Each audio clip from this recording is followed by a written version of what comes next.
I'll be coming home. Wait for me. After Elvis Presley made his first television appearance on the Ed Sullican Show back in 1956, exposing the world to his scandalous gyrating hips.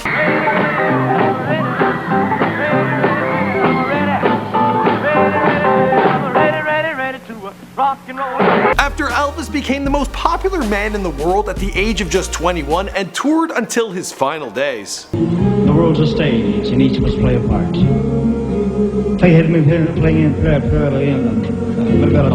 Plus tax. After Elvis released a remarkable 700 songs and 31 films in his 21-year-long career. After Elvis Presley passed away in his Graceland Mansion on his bathroom floor at the age of 42. After Elvis's sudden death would make front page news around the world and result in thousands flooding to Memphis, Tennessee to mourn the passing of the king. Doesn't make any difference. There's nobody else like him. There won't ever be anybody else like him as far as I'm concerned. I just can't believe he's dead. It's terrible. In fact, Memphis, Tennessee, in particular the Graceland Mansion where Elvis is buried, is a tourist destination that attracts well over 500,000 visitors each and every year. The intrigue and appeal of Elvis Presley continues to stand the test of time, even as we approach the 40th anniversary of his passing. There are many a man who have dedicated their lives to impersonating the king. Others simply dress as Elvis on a daily basis. I remember meeting a king at a garage sale when I was just a kid, and I was like, you're weird. In recent years, remixes of his work have risen to the top of the charts, and there are many conspiracies that the king is still alive and well today. Elvis may have left the building, but his legacy, it certainly lives on. What's going on, guys? My name is Michael McCrudden, documenting the legacy left behind by the king of rock and roll, Elvis Presley, here for you on After They Were Dead. Now, this is a brand new series on this channel I've been meaning to get started for some time. Here we will tackle conspiracies like of Tupac or even like Hitler.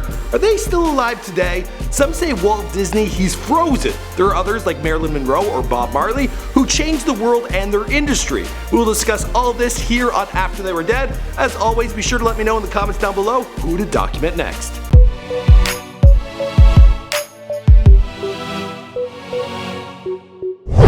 Her DNA matches a man who claimed he was Elvis back in 2002. His DNA matches both sides of the Elvis family tree. Elvis's rise to superstardom started in 1956 and transformed the global landscape of what is and was popular music and popular culture. He was the catalyst for the cultural revolution of rock and roll, with him being the first white man of rock. His success brought in a new acceptance and appreciation of black culture, and he was loved and admired the world over. During his time in the spotlight, the world witnessed his rise to fame, his immense talent, charm, and charisma. They witnessed his marriage to Priscilla, the birth of their daughter, and later his health struggle and addiction to prescription medication. Elvis did everything to excess.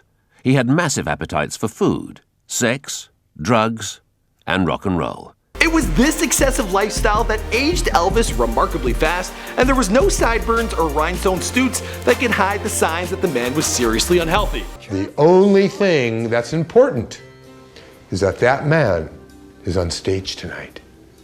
Nothing else matters. At 40, his album sales had plummeted and his fan base was dwindling. At the age of 42, Elvis collapsed and was found unresponsive on his bathroom floor by then-girlfriend Ginger Alden. Presley's former wife Priscilla and his father Vernon were among those to view Presley for the last time. Elvis's death was initially reported to be the result of a heart attack, but then it changed to that of a heart irregulation, and the results of his autopsy have been sealed away and we won't actually find out until 2027. He was initially buried at Forest Hill Cemetery next to his mother, but only a few short weeks later, a serious attempt was made to steal his body, and his mother's remains were then relocated to Graceland. And his mama cried. For about a decade, things seemed quiet, but then many a person from all different parts of the world began reporting on seeing sightings of the late singer. The sheer number of Elvis sightings in the Canadian city of Ottawa led to a road even being named Elvis Lives Lane. The next year, a weird audio recording was published in which a man who sounds a whole lot like Elvis,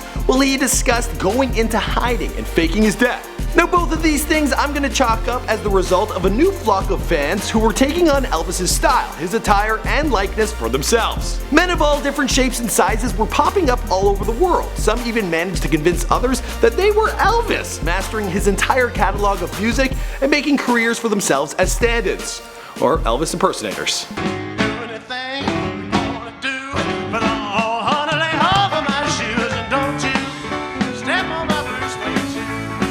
thousands of guys just like this. In fact, Nicolas Cage is one of them. And he went on to marry Lisa Marie Presley. Ew, I know. Impersonators certainly weren't the only fans. In 1986, Elvis Presley was inducted into the Rock and Roll Hall of Fame, finally. In 92, the US Postal Service, well, they issued contemporary stamps of Elvis's 62 hit Return to Sender. And people, they deliberately mailed errorist letters back to themselves so they would be return stamped, stating Return to Sender. Priscilla Presley, she inherited Graceland, but the bills and the upkeep were equal to $500,000 a year. So it was decided to turn that house into a moneymaker. As soon as the family opened the doors, the money began piling in to a tune of $40 million annually. Even today, more hotels are being built around the mansion to accommodate the intrigue. It's the second most toured private residence in the world, with the exception of the White House. It has also been registered as a National Historic Landmark, but don't get too excited. No one is allowed upstairs, so there will be no inappropriate photos taken in the bathroom. In 2002, 25 years after Presley's death, a remix of the single A Little Less Conversation was released by Dutch musician JXL. The song became a #1 hit for Presley and appeared in a 2002 Nike World Cup commercial.